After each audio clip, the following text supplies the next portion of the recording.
Okay, let's go over 7.4 when we're pretty much doing basic arithmetic with radical expressions. That's going to include adding and subtracting and multiplying. And we will probably do some division since division is just a special form of multiplication. And here's the rule for adding and subtracting. To add and subtract radical expressions, we need that they have the same index. So radicals with the same index and, notice the and, so you have to have the same index and the same radicand, that's the expression under the radical sign, are like radicals. So let's actually use that to do some pretty simple examples. So 1a. So we're asked to add 4 square root of 11 plus 8 on the square root of 11. Notice that our end value, it's unwritten, but the index value is 2, and the radicand, or the number under the radical, is equal to 11. So these are like radicals. So this is 4 of something plus 8 of something. So I get 4 plus 8 of that something, in other words 12. And what is that something? They're square roots of 11. So I have 5 of the third root, or the cube root, of 3x minus 7 of the same thing, the cube root of 3x. So again, in this case, my end value, my index is 3, so they have the same index, and they have the same expression under the radical. So I have 5 of something, and then I take away 7 of that something. That leaves me with minus 2 of that something, and that something is the cube root of 3x. And 1c, I have 4 square roots of 5 plus 4 cube roots of 5.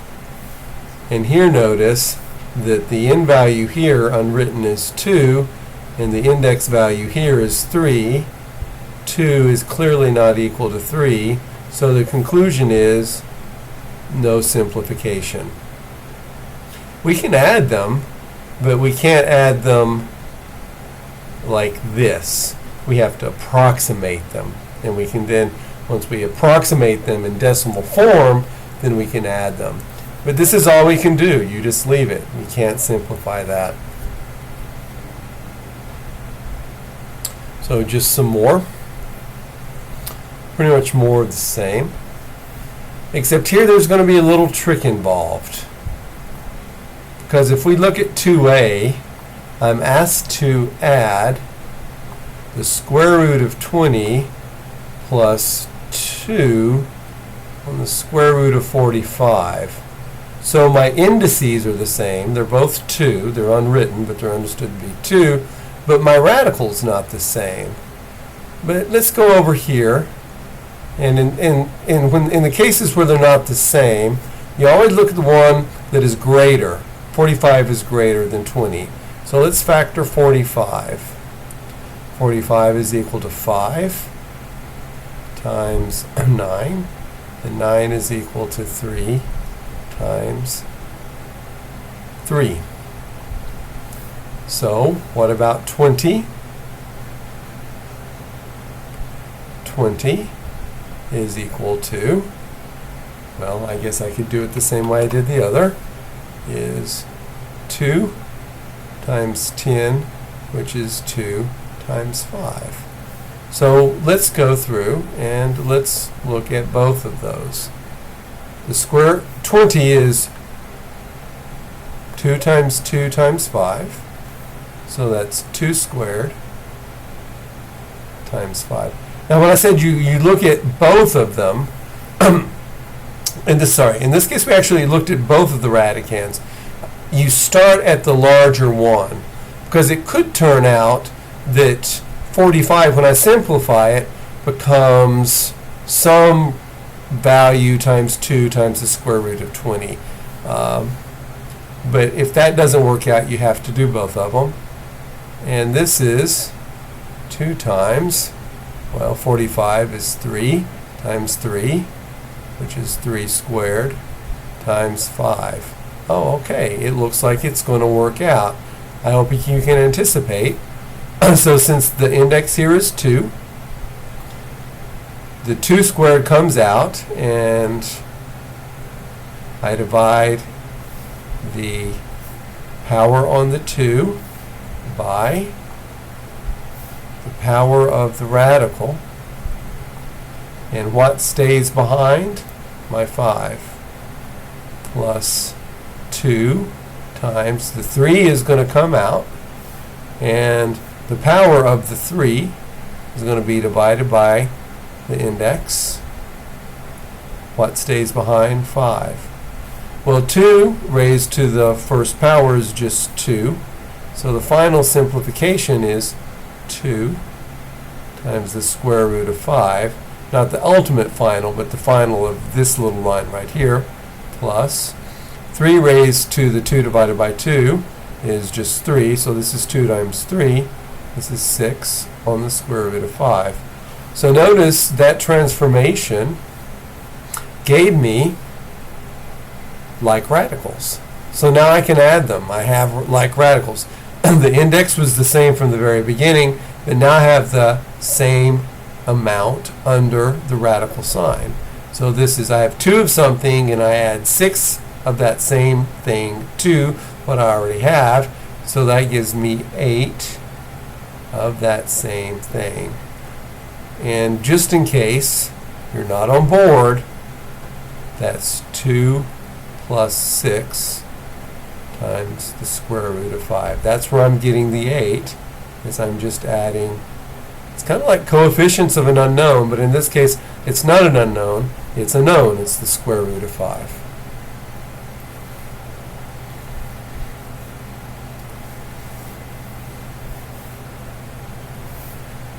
So this is 2, I'll do 2c. I'm assuming there's a 2b lurking underneath here. So I have the square root of 27x. Remember, the x is under the radical sign, minus 2 times 9 times x plus the square root of 72 times x. So I'm already going to kind of use what I know. 27x is equal to 3 squared times x. Sorry. 3 cubed times x.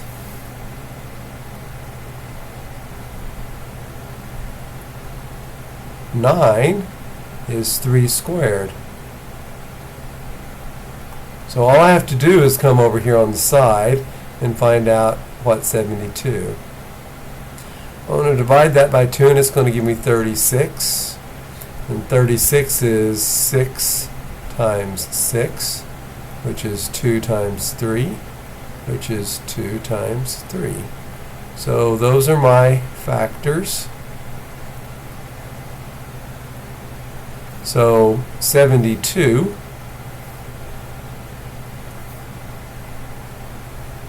is equal to, I have 3 2's, so it's 2 to the third, and then 2 3's, 3 squared times x.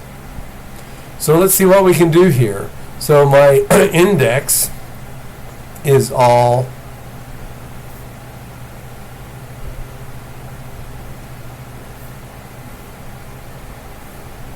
are all 2's.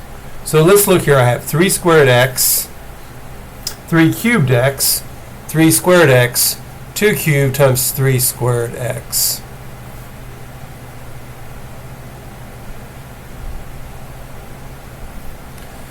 So clearly,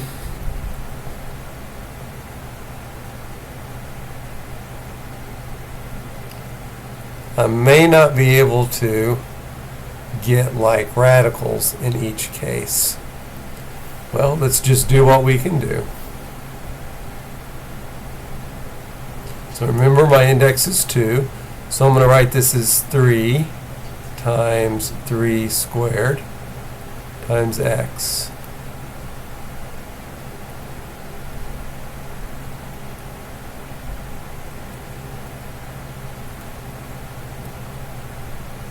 Here, I'm going to write this as 2 times 2 squared times 3 squared times x. Sorry if my writing's not quite as good. It's been a long day. You can probably tell I'm doing this late at night.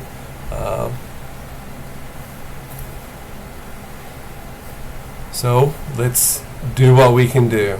So recalling that our index is 2, that means the 3 squared can come out. The square root of 3 squared is 3. That leaves me a 3x. The 3 squared can come out and it becomes 3. And that leaves me an x. Here, the 2 squared and the 3 squared can come out. So I get 2 times 3. When I say come out, I mean I remove them from underneath the radical. And then I have a 2 times x. So the final, or at least the next line, that's 3 on the square root of 3 times the square root of 3x minus 6 on the square root of x plus, that's not supposed to be 6, sorry. That should be 3. 6 on the square root of 2x. And literally the only thing you can do at this point is there's no way, that's it, there's no transformation. I do not have like radicals. So you could pull out the GCF. And the GCF of 3 and minus 6 and 6 is equal to 3. So you could pull out a 3. So 3 times the square root of 3x divided by 3 leaves me the square root of 3x. Minus 6 divided by 3 is minus 2. And 6 divided by 3 is 2. There's at least one more simplification. And I'll be honest, if something like this comes up in my math lab, they may just be fine with you right there. If they say they're not, factor out the GCF. It's always good to look for a GCF to factor out. Well, there isn't a B, that's just mislabeled. It's just an A. No, yeah, there is. I'm looking at my paper. If I scroll up enough, I will get one. So I'm going to keep this kind of basic. Let's just do, we'll do all of them. Why not? I mean, if you think you've got it, you can fast forward. So I have the third root of 54. The third root, cube root, it's the same.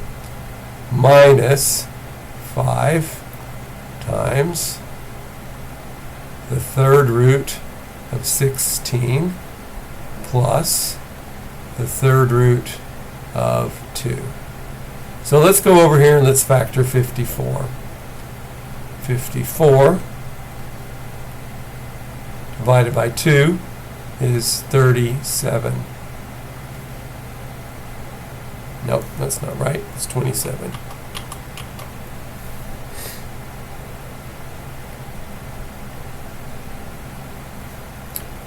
And 27 can be divided into 3 times 9, which is 3 times 3.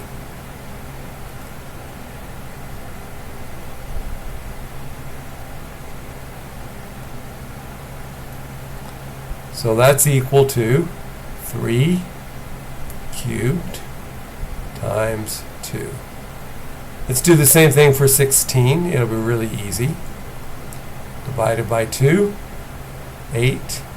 Divided by 2, 4. Divided by 2, and 2. So 16 is 2 to the 4th. So we're going to go back in and rewrite these. This is the third root of 3 to the third times 2 minus 5. 16 is 2 to the 4th plus, this is 1 times that in case you're wondering, this is the third root of 2. So next step. Since this is 3 to the third and the index is 3, I can move the 3 out. It's literally, it's 3 divided by 3, so it's 3 to the first power. The 2 has to remain behind.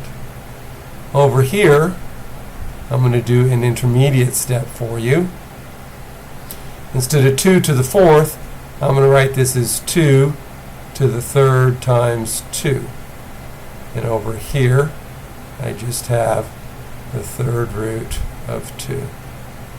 So, this is the third root. This is 3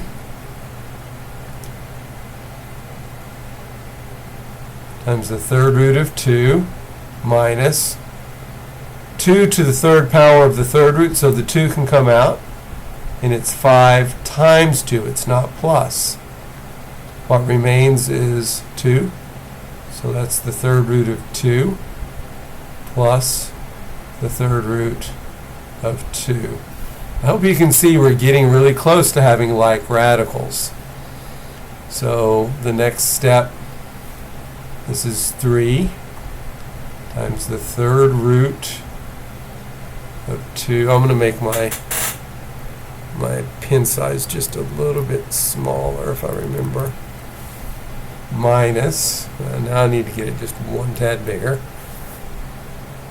10 times the third root of 2 plus the third root of 2. Now these are all like radicals. The third root of 2, the third root of 2, the third root of 2, the third root of 2. So this is 3 minus 3 times something minus 10 times something. So that's minus 7 of that something, and that something is the third root of 2 plus 1 of that thing. That thing, of course, again being the third root of 2. So that's minus 7 plus 1. That's equal to minus 6 on the third root of 2. I don't want to belabor it. That's about as deep as I care that we go. I just want you to see the process. So here we've got a little twist. We're kind of combining a few skills here. And we're going to use the quotient rule. It's going to be our way out. Quotient rule and simplification. So this is problem, 3A.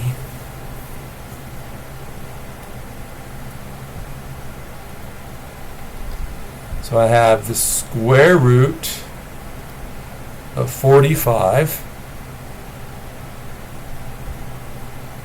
over 4 minus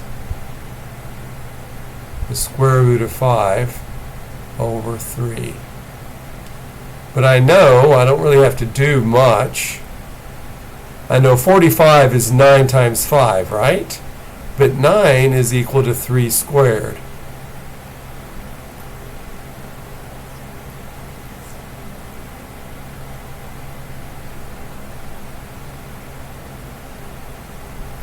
So, since my index is 2, the square root of 3 squared is 3. So that becomes 3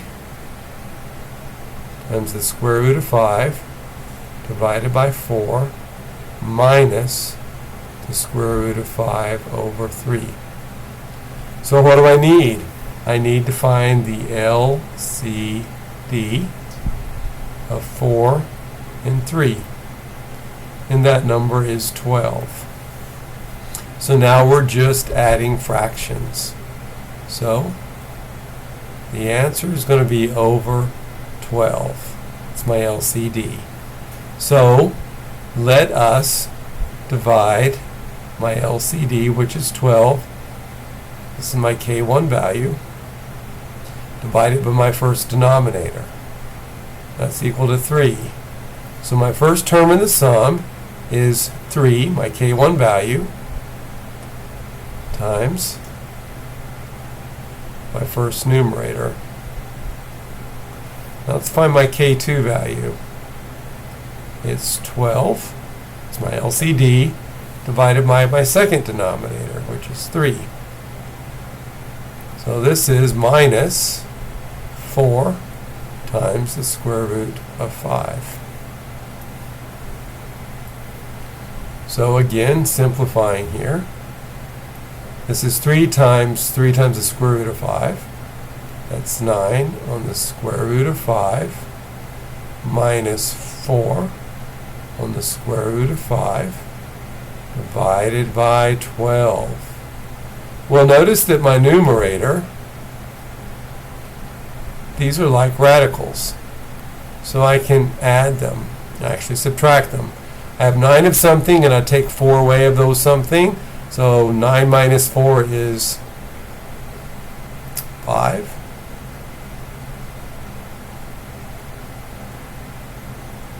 And 5 and 12 don't share any common factors. So I'm done. The answer is 5 times the square root of 5 over 12. So for my next problem, I'm just going to write it down from my notes. 3a.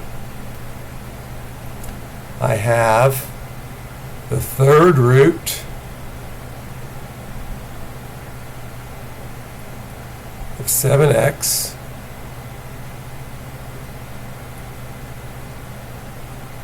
plus 2 times the third root of 7x.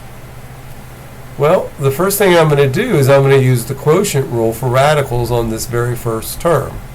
So that becomes the third root of 7x divided by the third root of 8.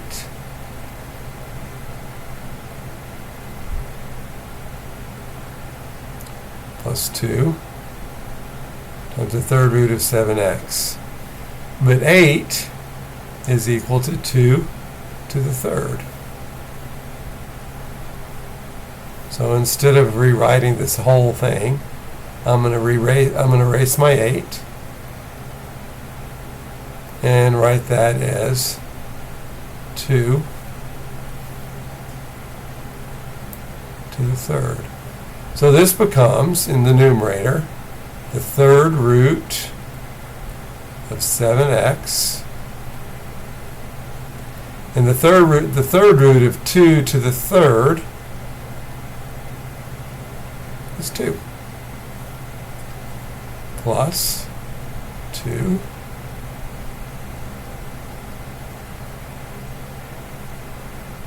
Now I'm going to add these by using another trick.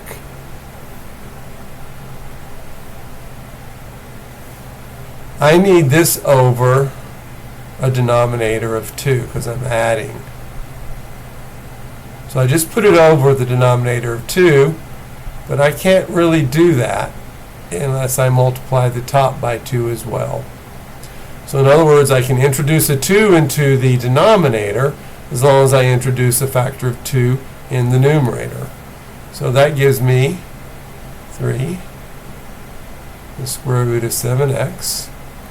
2 times 2 is 4, so that's 4 times the third root of 7x. I have a common denominator now. It's all over 2. And now I can just add. You'll notice these are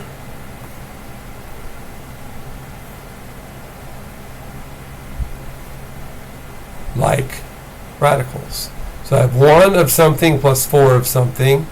That gives me 5. And what is that something? It's the third root of 7x. And then it's over 2. And that's done. It cannot be simplified any further than that. Okay. So our next objective is going to be multiplying radical expressions. And here's the thing. This is the only rule we have in town. If the indices are the same, the nth root and the nth root, then the nth root of A times the nth root of B is equal to the nth root of A times B. And we've already seen this before, except it's kind of a generalization. You've already seen, for example, the square root of 5 times the square root of 7 is equal to the square root of 5 times 7, or the square root of 35. And that's our only rule, is the indices have to be the same. Here we have the unwritten indice of 2. And then you just multiply just like normal. So let's do 1.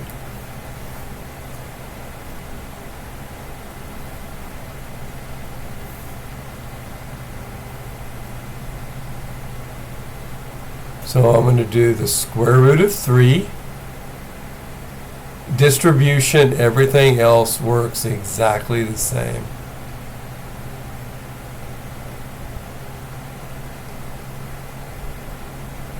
So notice I have a square root here and a square root here. So I'm going to use distribution.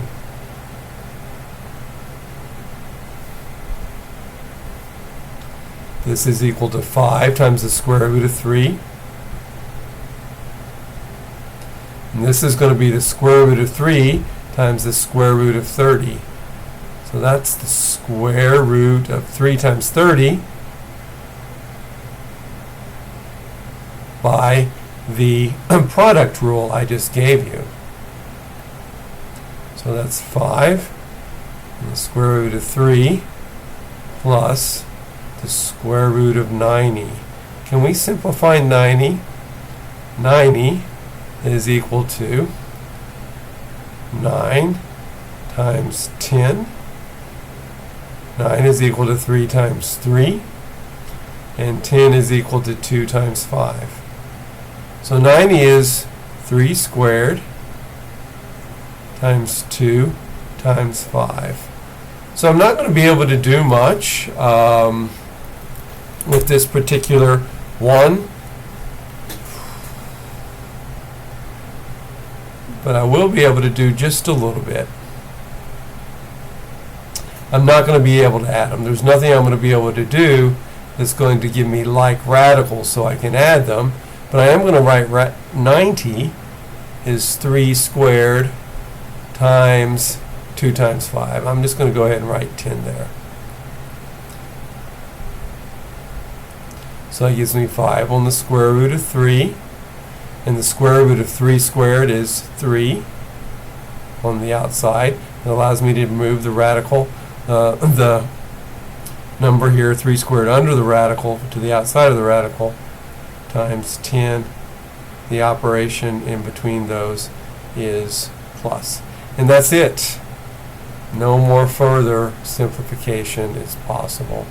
That's all she wrote. Now let's do this one.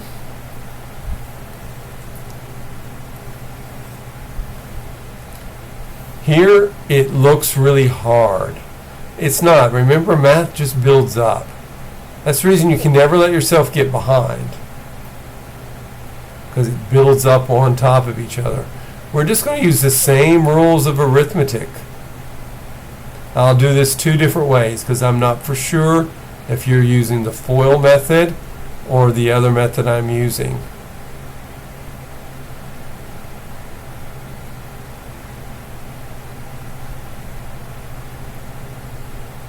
So using the FOIL method. So first term, 7 times the square root of x times 3 times the square root of x. So that's 7 times 3 is 21. And the square root of x times the square root of x, since I have the same radicals, that's the square root of x squared. Now I do first outer, 7 times the square root of x times minus the square root of 5.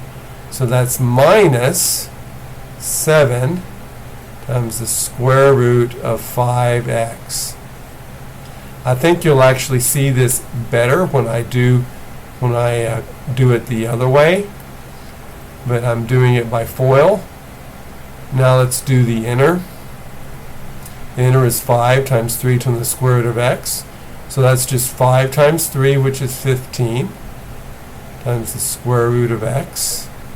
And then last 5 times minus the square root of 5, which is minus 5 and the square root of 5. Now let's look for simplifications. Well, the square root of x squared, well, that's 21 times the absolute value of x. And I don't know if they want you to put the absolute value sign there or not. Minus 7 on the square root of 5x plus 15 on the square root of x. I can't simplify any of these minus because I don't have any like radicals at all. So I really am doubting that they want you to put the absolute value sign there, and it kind of annoys me because they go through all of this spiel that you're supposed to do that, and then they just forget it at their convenience. Like I said, we're going to do this two different ways. Let's do another way to multiply out expressions. So these aren't binomials, they're not polynomials, because x is raised to the 1/2 power. And the powers of x in polynomials are always integer powers, whole numbers, 1, 2, 3, 4, not fractions. So I hope you remember this. I take my first term, 7 on the square root of x, 7 times the square root of x, and I multiply it by the entire second term.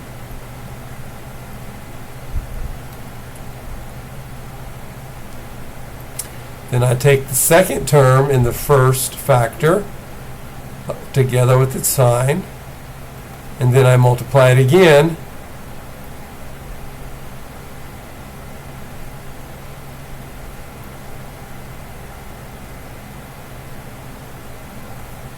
and now all I have to do is just use distribution.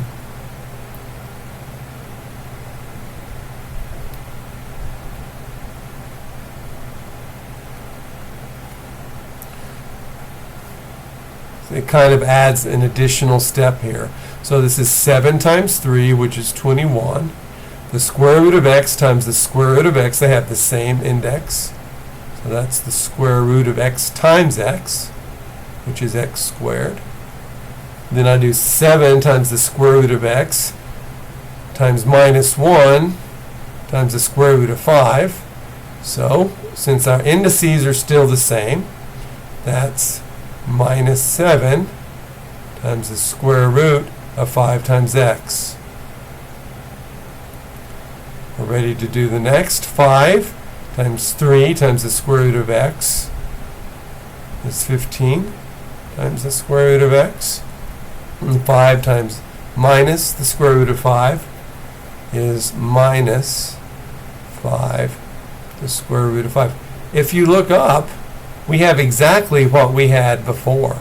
These two lines are identical. So foiling is the same. The only difference is when you do it this way, you don't have to figure out what is my first, what is my outer, what is my inner, and what's my last. But if you foil a lot, you don't ever have problems with that.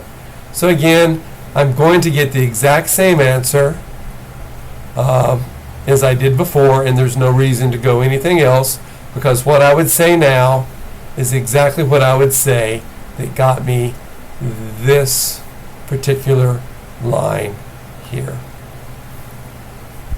Okay. What else do we have in store? Yeah, this is a really good one. The next example is one you might see on the exam.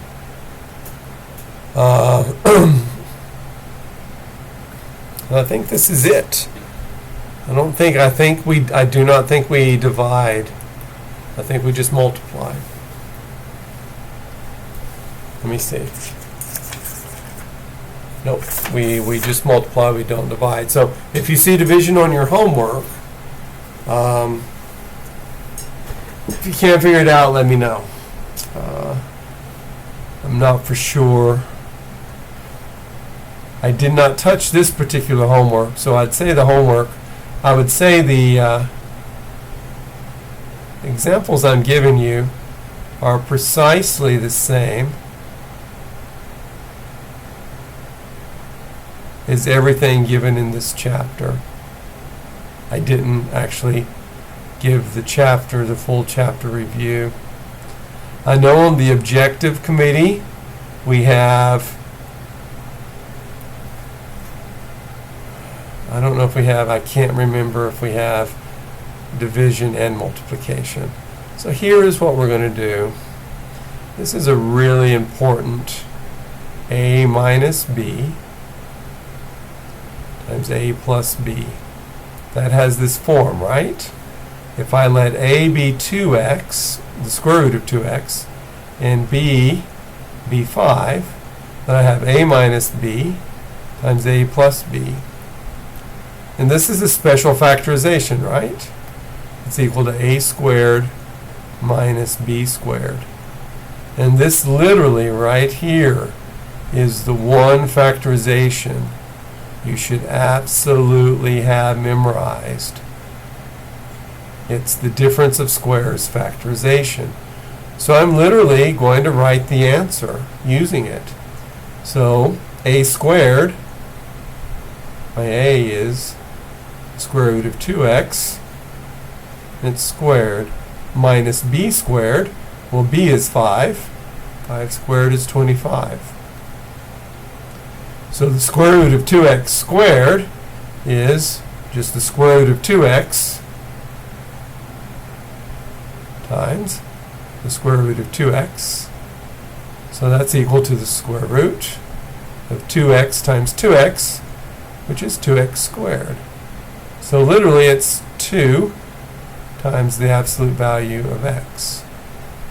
2 times the absolute value of x minus 25. Again, I just have this sneaky suspicion that they're going to be looking for this answer instead of 2 times the absolute value of x, and the reason they'll get by with it is they'll simply say let all variables represent positive numbers. And well, if all variables represent positive numbers, then you don't have anything to do. I don't know what I just did there. Everything disappeared. I think I zoomed way out all of a sudden accidentally. So I just start up another instance of it. And once we do this last one here, and I'm going to challenge you to do it after I give you a hint, we'll be done with this lecture too, which is fine by me since it's Sunday night and surely something scary or something funny or something can be found worthy on PBS or Masterpiece or something besides math for the very end of the week. So this is 4E. So what I'm going to remind you is the following formula. a plus b squared. This is our special products. That's a squared plus b squared. So the question is, what's the middle term? The middle term is a times plus b times 2.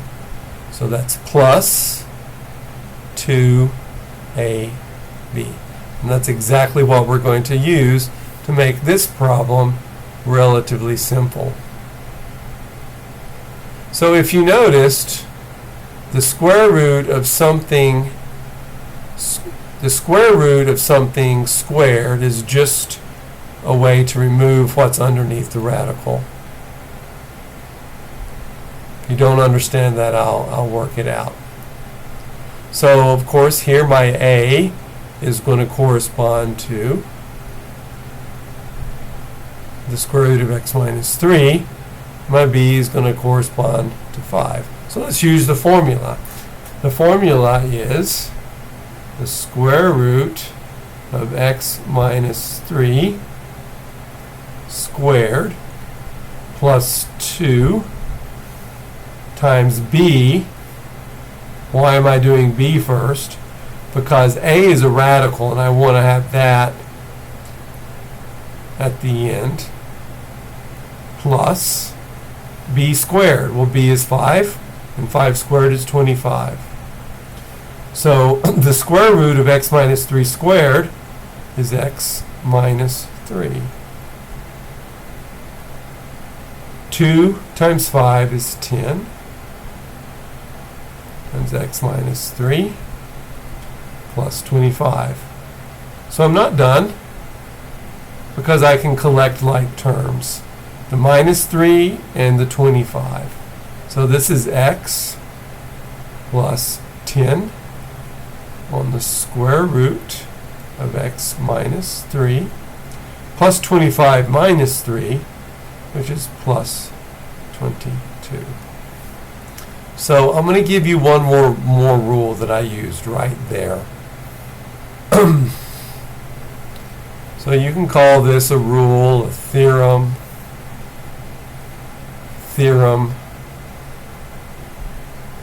but I'm not going to give it a proof. The nth root of p raised to the nth power is equal to p, where p is any algebraic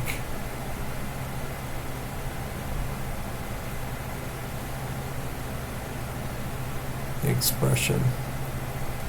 So that's exactly how I used the square root of x minus 3 squared. My index there, it's unwritten, is 2. So by this theorem, it's simply just x minus 3. And that's it for 7.1.